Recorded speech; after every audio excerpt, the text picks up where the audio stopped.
Hey, good morning. And oh my goodness, I am so excited.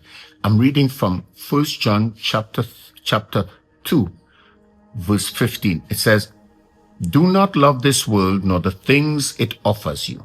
For when you love this world, you do not have the love of the Father in you." We're making a shift. We're making a difference. While God is loving you, we could be loving another. Not because God loves me, it automatically means I love God back, or that we've been rejected before. We have expressed interest either by gesture or by words, and we have been rejected. So we know love is not automatically reciprocated. We have to make a full decision to love, to maintain love, to initiate love. Here God is saying, I love you.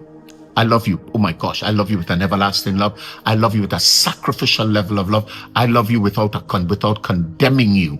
And I love you from my own sense of self. And now he says, if you love the world, so it means that then the love of the Father is not in you. It clearly means, did I say clearly? Clearly means that I can love God. God could love me, and I not love him back. And God is exclusive in his desire to have us. He's not willing to share. He's not willing to say, half quoted to, no. He's willing to say, if you love me, love me. If you love me, love me.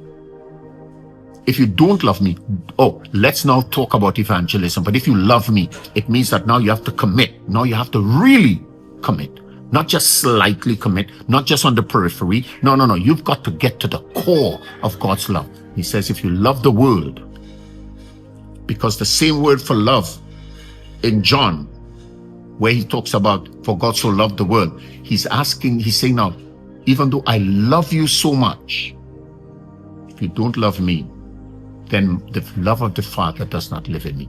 It's still available, but it's not inside. Love God today.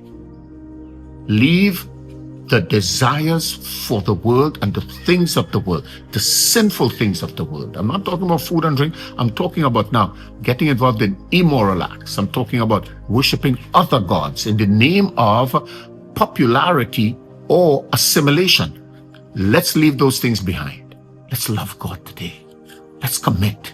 If you've never made a decision to respond to God's love, I encourage you to do so today. In fact, just pray this prayer with me, because God responds to the quest for love or the intention of pursuing him. So God, in Jesus' name, I, a sinner, seek you out so that your love will get me into you.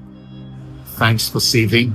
Thanks for forgiving me, a sinner. In Jesus' name, amen and amen.